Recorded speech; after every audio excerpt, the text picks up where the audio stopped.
from the Washington, D.C. area. It's the Inside Scoop, all the news that our viewers want to know. Now, here's the host. Welcome to Inside Scoop. I'm your host, Catherine Reed. Tonight we're doing a special issue on back to school. And our back to school discussion tonight is going to be how we can best support our LGBTQ students. Joining me on my first segment is Pat Hynes. Hi, Catherine. She is with the Fairfax County Public School Board. And you have sat through numerous conversations with the public and with your colleagues about the best way to serve this population of students. And before we start, let me just say LGBTQ, lesbian, gay, bisexual, transgender, and questioning. And I think the Q is important in a school context because from kindergarten through 12th grade, young people are evolving. Yes, I think that's true, and I think it is a challenge for them to go, it's a challenge for anyone to go through, especially their teen years, but I think when they're also dealing with feeling like they are maybe different from the mainstream, they definitely need extra support and care from the important adults in their lives. So yes, I agree. And this whole conversation has also been an evolution. When I went to school in the 1970s, which is a very long time ago, I had friends who were gay and not out. In fact, they weren't out until their 30s because I went to school in a time and place where you couldn't be out and gay. And so that's a very different place where we are now in that conversation. Sure, yeah. I mean, I think that our social understanding, definitely in my lifetime, I went to high school in the 70s too, and I would say the same thing. I think it's been easier as time has gone by for people, and maybe students in particular, to feel safe being who they are in school. And that's really our goal, is to provide a safe environment where people can focus on learning and kids can know they can come to school and be respected for who they are. And so in talking about how public policy informs, upholds, frames the rights of young people, I have to look at the battle for same-sex marriage and the fact that once that became the law of the land, it seems to me there's a lot less controversy over student sexual orientation in school. It's almost as if the law has settled that issue. I think it helps. My sense too was that there was sort of a tipping point in society, and it made its way into governance and policy, that most people came around to the idea that this is something that we'd simply accept, and this is who people are. I think you will find that there are still folks out there who don't accept it, and maybe, I suppose maybe there always will be. But so that's where I think, so in fall of 2014, the school board added sexual orientation to our non-discrimination policy, and I think maybe it was part of that wave of acceptance and understanding. Right, and so sexual orientation, and then the other part of that is gender identity, which has not been added to policies, school or otherwise. Housing policies, a lot of things that say that we will protect someone, or you cannot discriminate based on the sexual orientation, does not address gender identity, and those two things are separate, and I think there's been confusion around that too. I think so. I guess they're somewhat related, and in a way I think gender identity is the natural next part of the conversation. So actually the school board 6 months later in the spring of 2015 added gender identity to our non-discrimination policy. And I think that it is actually I don't believe that we're cutting edge on that.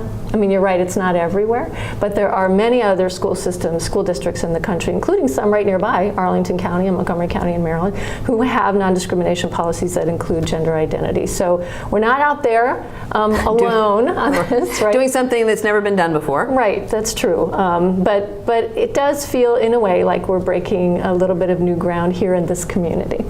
And there has been a lot of pushback from the community. I've sat through those board meetings, the school board meetings that have gone on and on. People are very passionate, very vocal.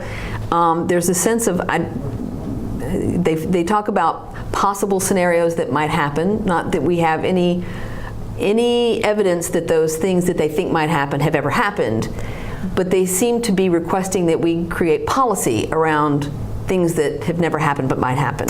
Right, and to have policy that imagines and predicts and provides for every possible thing that might happen. You're right. And so I think, school boards, we're not subject matter experts, right? So we just set policy, and then we count on the experts to write regulations to implement the policy. And so I think what you want in the regulations is some consistency and some transparency, so that parents in the community, for whom this may be an entirely new topic and may make them feel nervous or question, well, what is this going to mean for my child when they get to school? I think for parents of transgender children, this is a very welcome thing that we've done for them. But for other parents, they have naturally questions. What is this going to look like at the school level? But that said, even written regulations will not anticipate every situation. And so it will come down to a case-by-case conversation between school-based administrators and students and parents to make sure that in every case we're respecting the dignity and the privacy of every student. And to that point, it's not like transgender students have suddenly appeared because we're talking about policies. They have been in schools everywhere in the country for a long time, and it has been, up to this point, handled, absent policy, on a case-by-case basis. I have not heard, and I'm not an educator, but I have not heard of there being widespread problems with how those things have been handled on a case-by-case, school-by-school basis. No, I think the reality is that it's a relatively small number of cases. So schools and administrators, parents and students have been able to work this out over the years. I think now that we have a stated policy and are working on regulations, hopefully everyone involved will feel more confident and more comfortable talking about it. And but I still think that yes, it will definitely be resolved on a case-by-case basis, because every case is different, every student is different, right. Every school is somewhat different. And some things, and there's a wide range of ages too, from yes. kindergarten, a kindergartner or first grader or second grader, very different from somebody who's in high school. Sure, it's a different journey for every student, and it's different as they go through it, for sure.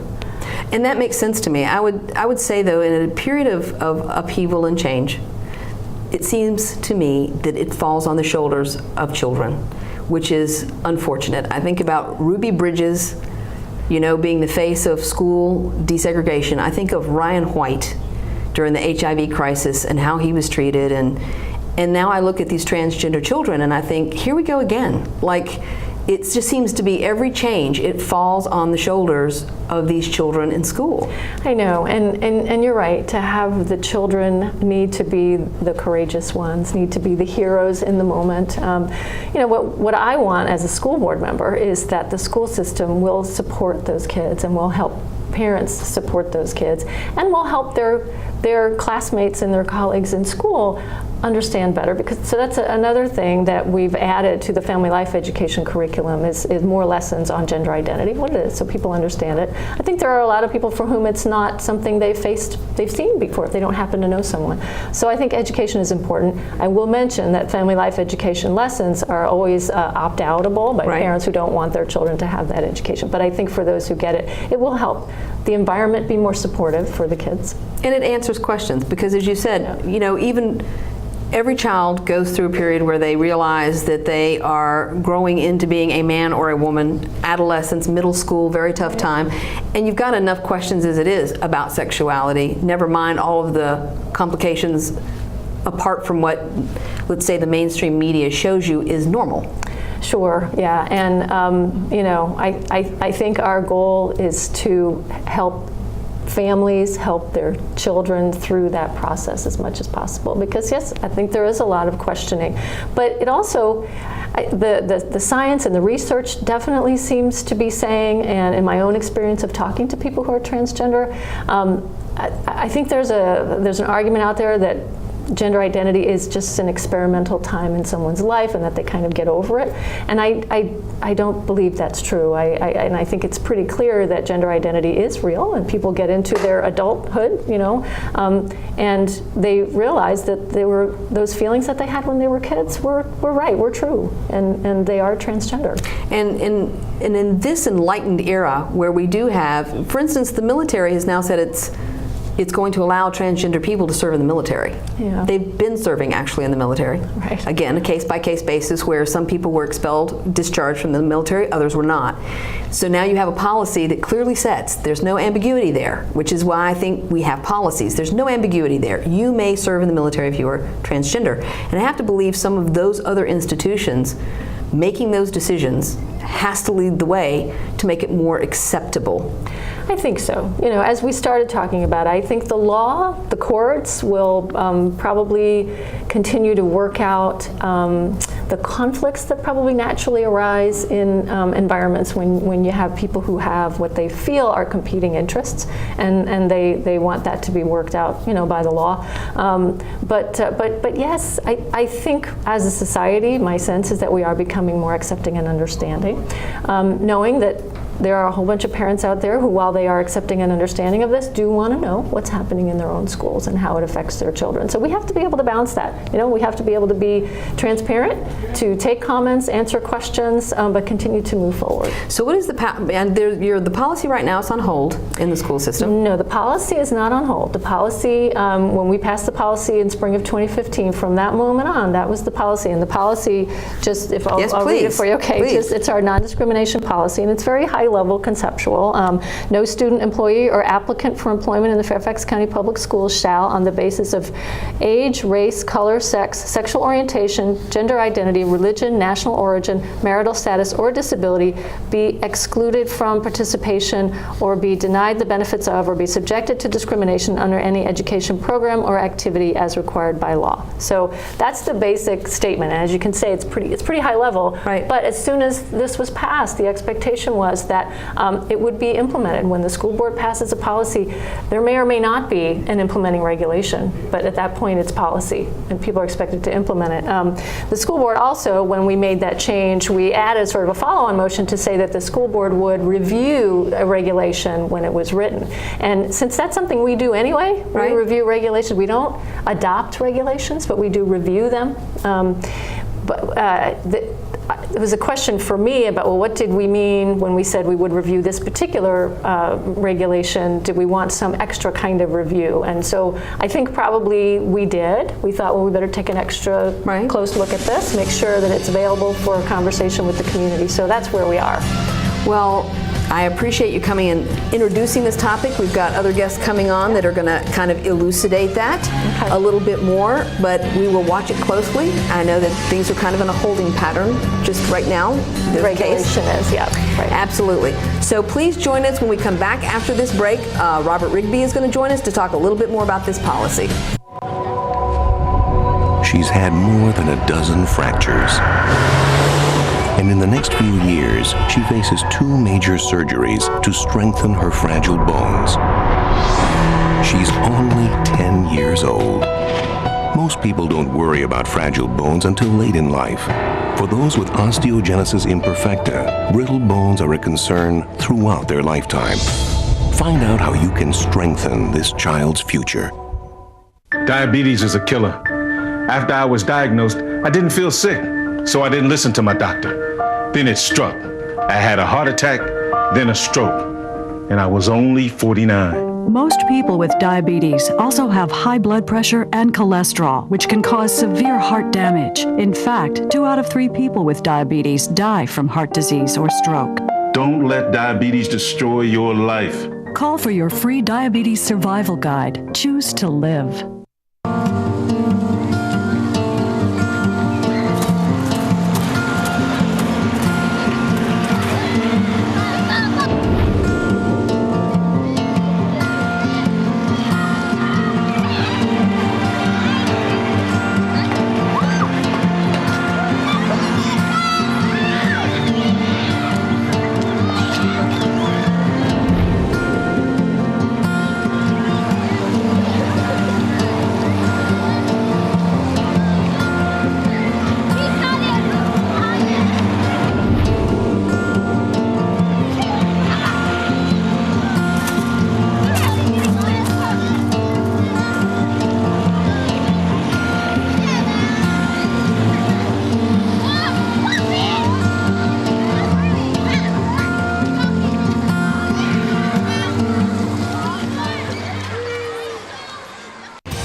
to the Inside Scoop. Here again, your host. Welcome back to Inside Scoop. I am your host, Catherine Reed. Joining me in this segment is Robert Rigby. He is a Fairfax County public school teacher. He is also the founder of FCPS Pride, which is a group that works with family, educators, teachers, all of those connected to the LGBTQ student community. Tonight we are talking about back to school and how we can best support our students returning to school in Fairfax County. Welcome, Robert.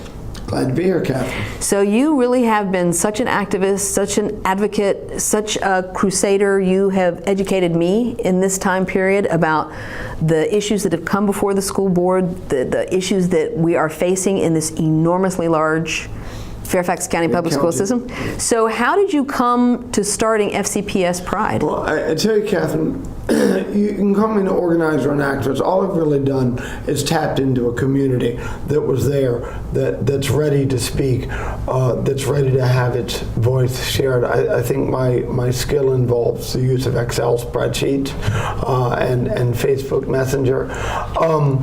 Last year, when the board added gender identity to its non-discrimination policy in May of 2015, and then turned around and passed and debated LGBT inclusive family life education, there was a huge uproar. There was a lot of noise and opposition. Some very ugly things said, and I had enough of that. So I contacted people. I got in touch with people. I said, what can we do to have our voices heard? And some people said, let's start an LGBT employees group. So I called Human Resources. They had no idea what I was talking about. I called again. They said, hold on. And they connected me with the superintendent's office. They said, don't hang up. So they put me in touch with the right people. In a few days, we had paperwork done. And we started a group. We've grown. We started with 4 people. We now have an internet outreach of maybe 900. Yeah, I get your emails, messages, updates. I spent the day today at Great Beginnings, which is the new teacher day, and picked up another 120 emails. Met a lot of new teachers with the rainbow flags and the stuff. And people come up; they're interested. And it really is a group intended to be a support for this community and to help, because you're talking about reaching out to teachers who probably have a varied experience with the LGBT community, but may very well end up with students who need their support. We started as a support for LGBT teachers, and part of what we've done is advocate for certain healthcare benefits for LGBT teachers that are particular to our population, some of which we may get when open enrollment comes out this fall. I'm very pleased about that.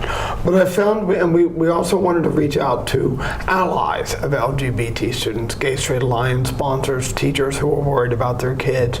But what we found was we were joined by parents of LGBT kids, in particular parents of trans kids, because those are the kids, especially given the loud uproar, the ugly things said in the meetings, who are most concerned.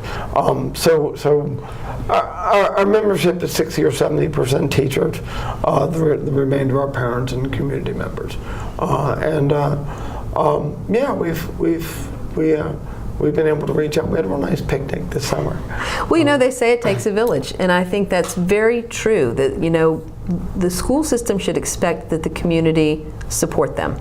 But what's been happening a lot in these school board meetings is the community is turning out, but we are working our way through in a very sharply worded debate as to what protections are needed or are an asset in the classroom to all students. And I think this really is... Certainly all students, and that includes straight students, students who are uncomfortable with trans students. We care about those students, and we're concerned about where they are. What I've discovered, because I was alarmed by especially when we went to speak. We had a couple of hundred people go and speak in June. Not speak, about 15 people speak, but a couple of hundred people turn out. And there were some very, very unfortunate things said to people in meetings. I've been told by some people, don't bring children anymore. But someone approached me, someone from the red church side, the other side approached me. And she and I have been having coffee and gelato together and stuff. And I'm finding that there's a large number of people who may not feel comfortable with trans kids, who may not believe that trans girls are real girls and trans boys are real boys, which is, I think, the essential question, but who aren't saying ugly things, who aren't ready to threaten people and to yell at people. So I think those people aren't having their voice heard either. I think everybody's being drowned out by the most extreme voices, and we need to find a way to have our community heard, people on the other side heard, and to have the most extreme people maybe have another party by themselves. And do you think in this evolution, do you feel like progress is being made? Oh, I mean, we're definitely making progress. For one, I've been in this battle since 2001. I've been advocating for LGBT students and staff since 2001, and the system has changed radically. The attitudes of teachers in the system has changed. The attitude of administrators in the system has changed. A reporter asked me, can you think of a positive story about LGBT people in Virginia? And I said, how about how much Fairfax has changed? How about how much progress Fairfax has made? In the last year and a half, they've added the 2 non-discrimination policies. We're ready to move forward with regulations, and the board paused because of the Supreme Court case. And I've got some thoughts on that. There's a substantial possibility that the Supreme Court in October will decline to hear the case, which means that, and it's complicated, but it means that the federal mandate applies and that Fairfax can move forward. That may happen in October. It may happen in March or June. Our advocacy right now with board members is to be ready to move forward as soon as possible, to hear all the voices you need to hear, to do all the thinking you need to do, to make whatever adjustments you need to make, but don't make these kids wait. So what about the federal judge in Texas? How does that impact, since the Supreme Court has already, there's a stay on, how does the federal judges... He overreached, I think, his authority. A federal judge in the Northern District of Texas said that the federal government directives don't apply nationwide. But what he also said is that school systems and states where it's not prohibited, my stay doesn't apply. So he very clearly said in states like Virginia, where our Attorney General said that school systems can move forward, his stay essentially doesn't affect us. Okay, well that's hopeful news. It's alarming. It's alarming. Because like 11 or 12 other states have now joined Texas. What I have heard, I got some very sad news right before we came on the air here, which was that a child in another district in Virginia was denied, a boy was denied use of the boys' restrooms because of the stay by the Supreme Court and because people were waiting for Fairfax to move, and Fairfax waited. The last 2 or 3 weeks have been very difficult for me because my Facebook and my email have been lighting up with sad stories. I know. I hear that from Morgan's mom in Stafford. I think. Morgan is young. She's young. She's a young child. Young. Her mother had to sit her down and say, "You don't get to be all girl this year." And what a heartbreaking thing to have to tell. And Gavin, my hat is off to him. What a courageous young man he is. But I mean, he's in high school, so a little bit more mature, and so a lot of this is Gavin standing up for Gavin, right, with the support of the community. So hard for Gavin. It is very hard.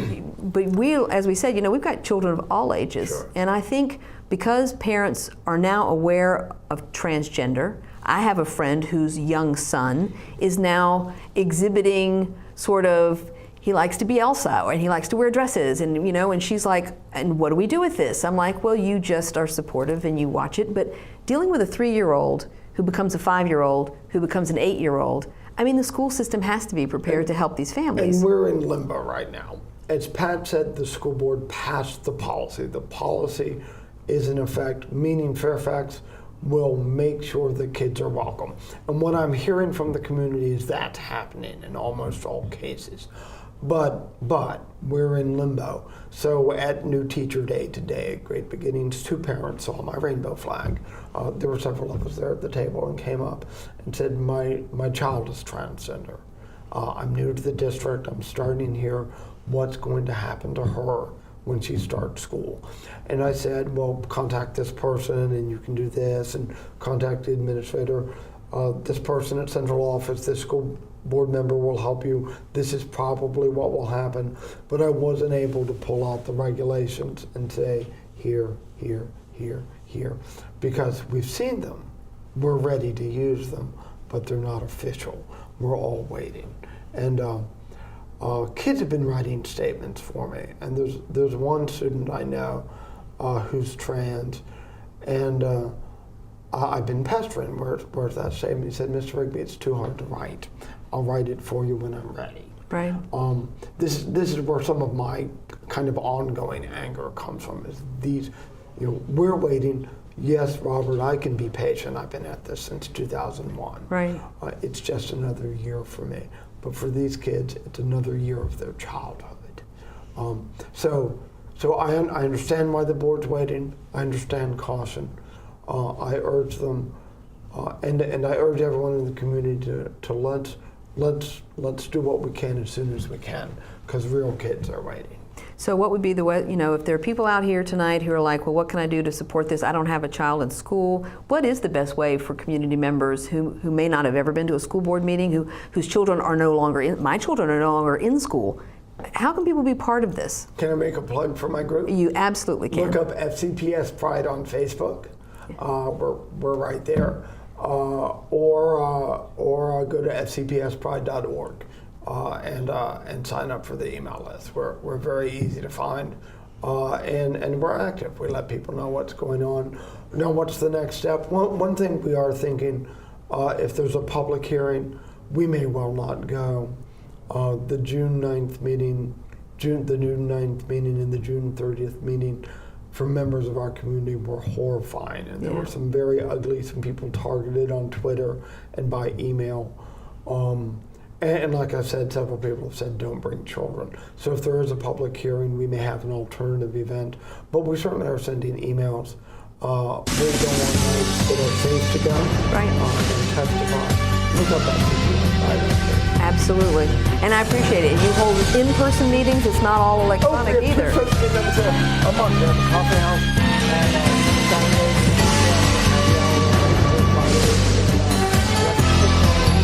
You're welcome. Yeah. Thank you so much, Robert. I really appreciate it. Join us after the break. One day these rats were playing in the woods. Well, it's some matches and that's no good. Listen to smoke before you give it a try. Only you. Don't play with matches. Don't play with fire. Cause there's nothing very funny about 3,000. Nothing very nice on a homeless mind. So if a gorgeous force is what you desire, don't play with matches. Don't play with fire. Only you can prevent wildfires. Fire. Why don't you just wash your car at home? When I wash my car, everything runs down the street and down into the storm drains. With all the chemicals in the soaps and waxes, the last thing I want to do is poison my own drinking water. At least here, it's all contained and recycled on site. That's why I also take my car in for oil changes instead of doing it myself. I might take a chance on spilling stuff. You know what the best part is? What? More time to kick back and watch the game. How far would you go to protect the planet? I want you to build an ark. Here we go. Okay, that's good. Oh, okay. Ow! Maybe there's another way. People, the flood is imminent! Is it too much to ask for a little precipitation? Go to fightglobalwarming.com to find out what you and your community can do to reduce global warming pollution.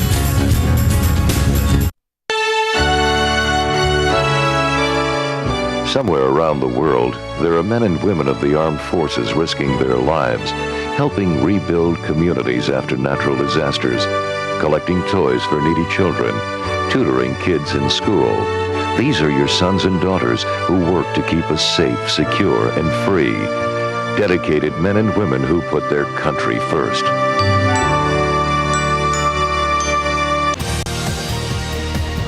We're back to the Inside Scoop. Here again, your host. Welcome back to Inside Scoop.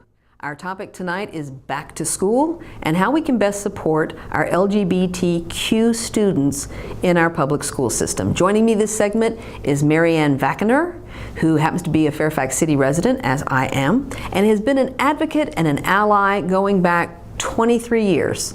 Welcome, Mariann. Thank you. So I found an old sermon of yours out there on the internet where you delivered it at the UU Church in Blacksburg in 2007. Yes, yes. And it talks about how, from a faith point of view, teaching human sexuality, teaching respect, teaching the things that every young person and healthy adult should know. Yeah. You don't expect that coming from a church. Yeah, you might not, but the Unitarian Universalist Church has been doing this for many years, as has the United Church of Christ. And I've heard that there are other congregations that also use our materials. To us, sexuality is just a part of who we are. And one of the most important messages I got when I became a parent was that there was not a talk that I should give to my children. Because if you love music, you don't say to your children, now listen carefully, I'm going to teach you about music today. It's very important. Listen for the rest of your life. You need to know this. You bring it up all the time. Yeah. So if you see, one of the stories was, if there's a woman and you can tell she's pregnant, you see her at the grocery store, don't wait for your child to ask. Say, hey, did you notice that woman? She had a really big belly. Do you know why? Yeah, she's going to have a baby. Do you know how that baby got there? So that it's just natural to talk about that. And it makes it a lot easier as the kids get older. They've been exposed to lots of words, vocabulary, and lots of concepts. Absolutely, and the most important thing is you want them to think that it's normal to ask questions. Yes. You want them to think it's normal not to know the answers to certain questions, but you certainly don't want to make them feel ashamed about asking. And I think there's so much in our culture shame about sex and sexuality, and yet everything is so over-sexualized that children are exposed to on television, on the internet, everywhere they go. I mean, there's such a paradox. Yeah, it's true. We don't know how to handle it, I think. We show kids, or the world shows images to people that are very sexualized, and yet at the same time we tell kids not to talk about it or not to do it, whatever it is. It takes me back, because when my son was, 2, he was in a stroller still, and my husband and I went downtown to some gay rights rally, and we were looking for the group of people we wanted to be marching with. And a woman came up to us as we were pushing the stroller. She was clearly looking for her place, and she just said, are you with the parents group? Like asking whether we were with the parents of lesbian and gay kids. And I sort of looked at my kid in the stroller and said, don't know yet. Yeah, right. He hasn't said much about it. But then, a couple years later, as my son entered preschool at age 4, there was a big conflict about our public libraries and the Washington Blade newspaper being available for free in the libraries. And someone decided that because gay people or homosexuality, those topics were mentioned in the Blade, the libraries should not carry the Blade. And it didn't seem right to me. And I remember looking at my son in his preschool classroom with all those really cute little kids, and I thought, one of them, 2, 3 maybe, will be gay. Which one do I want to choose to be the victim, to be the object of derision? And I thought, if it's my child, I want to take care of him. But if it's not my child, and chances are it wouldn't be, I want to make the world better for all of those adorable children. So I need to do something now, and that's why I got involved so long ago. Probably the person who asked me whether I was with the parents group was, sort of giving me a little push when she did that. So my daughter was part of the Gay Straight Alliance at Fairfax High School in 2003. She graduated in 2005, 2003. And that, because she was raised with my gay friends, and so it's interesting, kids who are raised around people who are gay or lesbian tend not to understand what the problem is. She was really floored when people assumed she was a lesbian. Yes. Or the fact that if she wasn't a lesbian, what in the world would she be doing this for? And she was equally puzzled, but because it's about everybody all together. Exactly. And I have heard that at some schools, the Gay Straight Alliance has a lot more straight kids than gay kids, and that's not true at all of them. Some of them, it's completely the opposite. My son got involved as soon as he started high school, not because he's gay or trans, but just because he knew it was expected. Sort of like, I'm a Unitarian Universalist, I better do this. And that he has had friends joke that it was disappointing to me that neither one of my children is gay. That is not disappointing. It would be okay if they were. It's fine that they're not. It's important to me that they know how to be respectful. Oh, I agree, and to foster an acceptance. You know, my kids, when they were in high school particularly, had gay friends, and they were very protective of them because they're fragile. And there's just so much going on in those teenage years. They wanted, their instinct was to protect their friends from bullying, from hate speech, from being shunned, being cut out. You know, how much of that do you think is still a problem? I mean, have we moved at all? No, a tiny bit. Actually, we've moved in some ways that are interesting to me. I'm a tutor, so I work with lots of teenagers, and occasionally they just mention things about their lives. I have discovered that every teenager who has ever said a word to me is incredibly open and accepting about gay, LGBT, trans kids, anything like that. The kids are all totally cool. However, it doesn't mean that there aren't kids using words that are unkind and either not thinking about it or really not caring. So it's not every kid who's come along, but I think it's most. I'm thinking, all right, when my daughter was 11th grade, in her physics class, she's at a table, there are 2 girls and 2 boys. The teacher is handing back quizzes and commenting on the scores and says, gosh, you really could have done better on this, to the 2 boys. And then he looks at the girls and says, of course, you have these pretty girls here distracting you. My daughter came home livid. And she said, first of all, it's not our job to be pretty, and if we are attractive, that's nobody's business, and we're not distracting boys. Plus, one of those boys is gay, and it was a very hurtful thing for that teacher to make that comment and put that kid down in a way that the teacher was unaware of. And that's where the work has to be done. Teachers think they're doing a good job, and most of the time they are. When it comes to LGBT issues, though, I think they blow it a lot, and they don't even realize it. I have another story. My son was in Spanish class in 7th grade. Teacher was about to show something on television and was going through channels, I guess, and a glimpse came up or was shown of 2 men embracing. And then some of the kids in the class went, ew! And the teacher's comment was, now why do you always assume the worst? As labeling it the worst. The worst, oh exactly. My goodness. And you know, she probably thought she was being open-minded by saying something, but she said the wrong thing. And the kids need adults to model the language. And what I really think has happened, even all the years ago when the anti-harassment stuff was put in to include sexual orientation, there wasn't training. The teachers and administrators didn't know what to say. So kids walk down the hallways calling people names, and the teachers aren't sure how to, in a respectfully appropriate way, call the kids out on that. And that's one of the things that why I have been an advocate for having policies, because I think it's a lot of burden to put on classroom teachers, administrators, staff, and principals. They didn't get this training when they went to school to be educators. And so you put them in a classroom with an unfamiliar situation about which they know very little and don't have training experience, and you ask them to do the best they can. And despite their best efforts, they're going to fall short because it's hard to find the right language.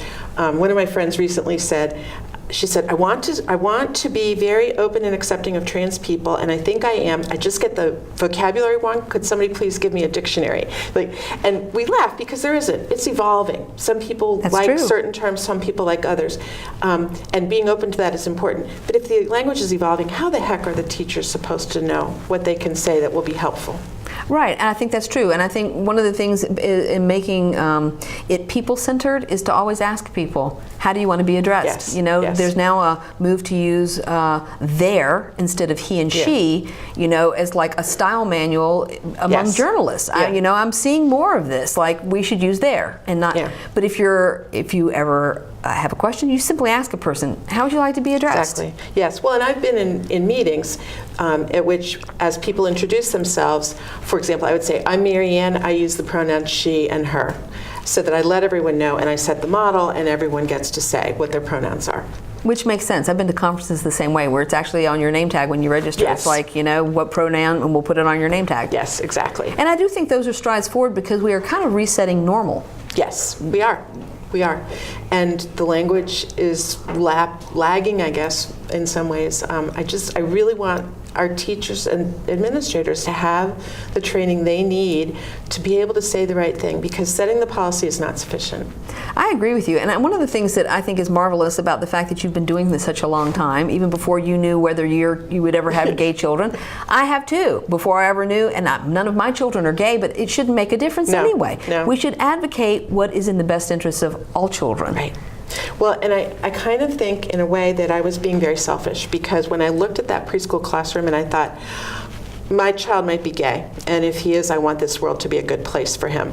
I actually said to myself, he's not black, he's not Latino. I know those things about him. He's not physically disabled. And so I really had a narrow view, I think, at that point of advocating for my child, and it's grown now. I kind of get the whole intersectionality of all the different types of oppression that there are, and this is really just a piece. That is very true. I mean, intersectionality is another one of those words that people may not be familiar with what that means. Yeah. Well, to me, intersectionality, I think it was Audre Lorde who said there's no hierarchy of oppression. Right. So you're not under more a difficult situation because of this category you're in or that category. Everybody suffers if somebody is suffering. So the intersectionality is the kind of things that are seen in by many different marginalized groups, I guess would be the best way to put it. So your son is 27 now, and Anne is 18? 19. My daughter is about to start her second year of college, and my son is a graduate student, a PhD student. And are they still very much involved in helping their peers to understand? I think they are. There are times that my son has called me on something which is very embarrassing. And he said, "Mom, do you understand how what you said," and it's usually not about LGBT things, it's about some other marginalized group, where I'm not seeing it the way he is given the world he lives in. And the same thing, my daughters, I still get that mom, kind of, if I'm not getting it right. My kids do the same thing. In fact, it's one of the greatest educations ever is to have children who point out what you're missing. Yes. I feel very lucky that I have that. Well, I appreciate the fact that you are still in there advocating. Thanks. Even though your children are now no longer in the public school system, it doesn't stop all of us from carrying our responsibility to help parents around us to embrace, learn the vocabulary, be welcoming, be accepting, and to ask questions. Yes? Yes, absolutely. Absolutely ask questions. No, so much. I appreciate you being here. So please join me after the break. We're going to bring on our last guest, Bianca Ray. She is going to walk us through the TIES conference, which is going to happen in October. So please join us after the break. Art, a universal language, an expression of culture, of self.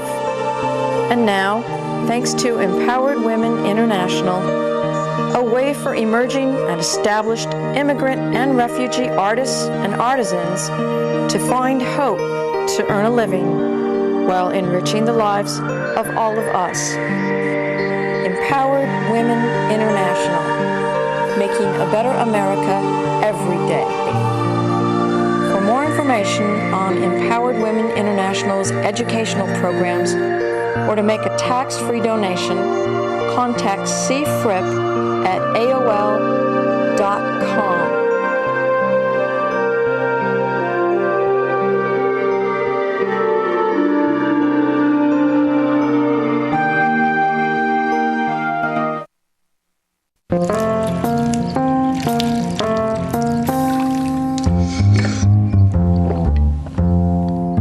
Here, kitty, kitty. Here, kitty, kitty, kitty. Here, kitty, kitty. You'd think it would be easy to tell which kids have trouble with their eyesight. But that's not always the case. Even though 1 in 4 children may have a vision problem, eye doctors tell us the symptoms aren't always so obvious.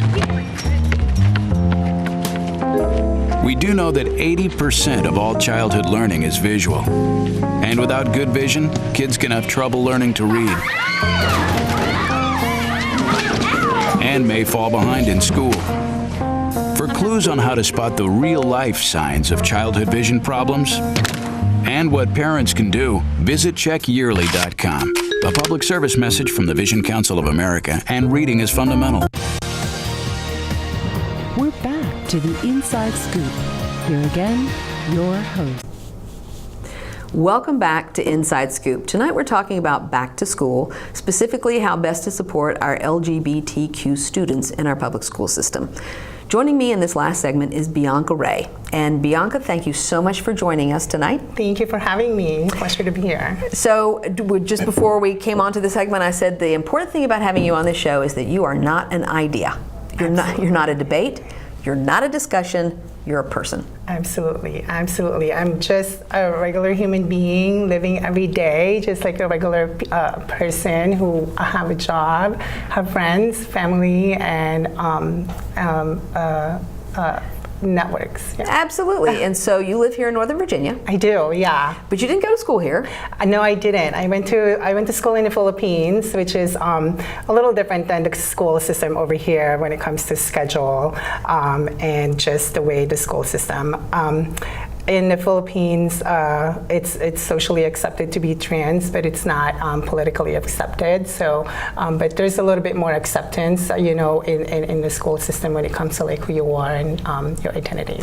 And so the question I'm sure you are asked about 1 million times when someone meets you is, when did you know?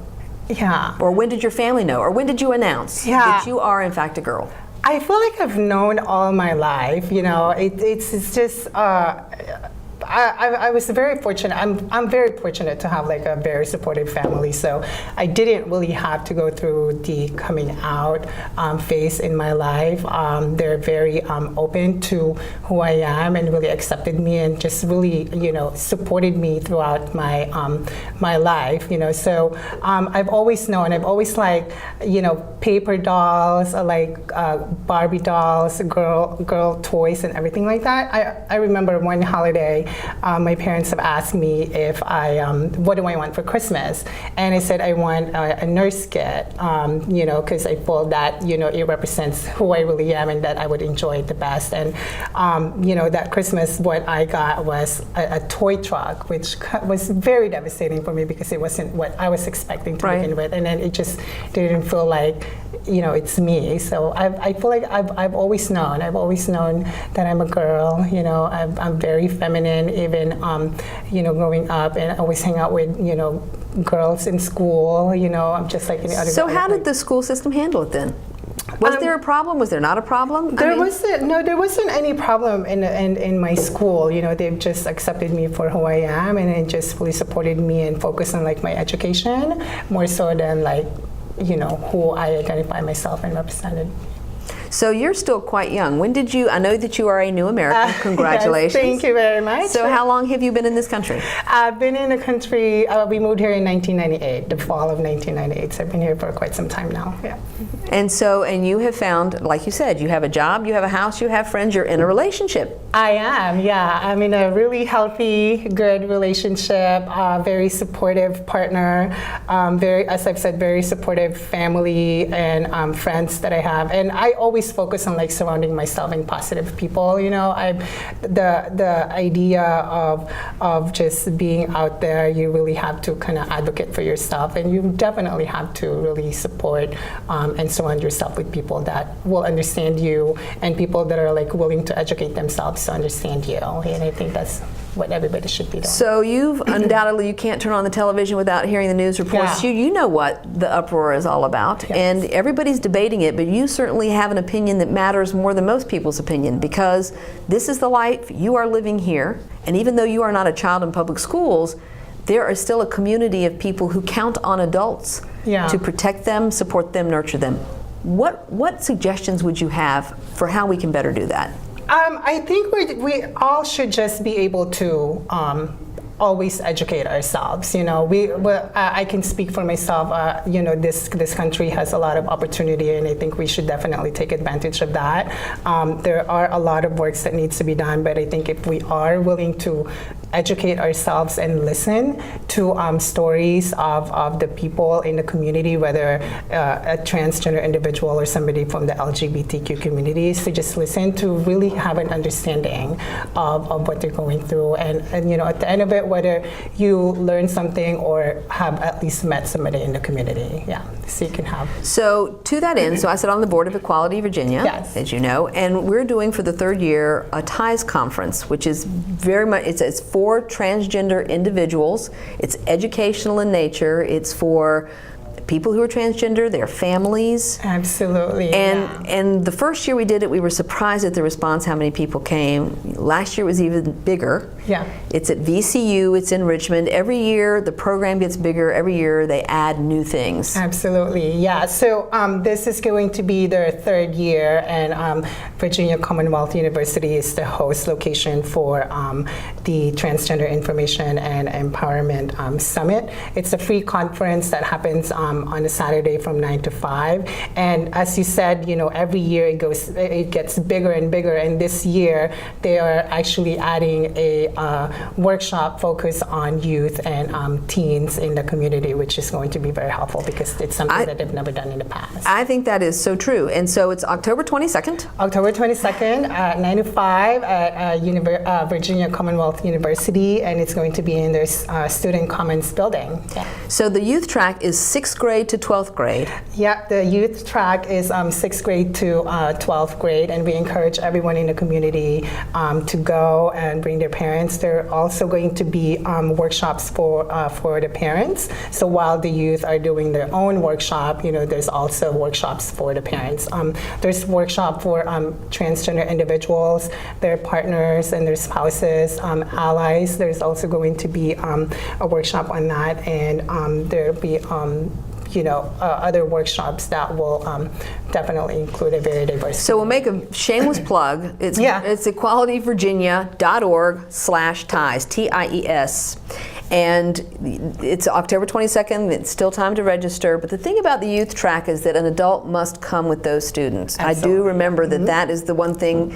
There are a lot of students or young people who may want that information, but for lots of various reasons, you need to bring a parent with you. Absolutely, absolutely. And I think it's a great idea to actually have both the teen and the parents there, so you can both be educated on their community and what is happening just in general. And I think if you have the same language and the same education and the same knowledge, I think it will better support the individual. Yeah. I mean, I think as we've seen it grow and more people want to know more about it, I think it's more acceptable.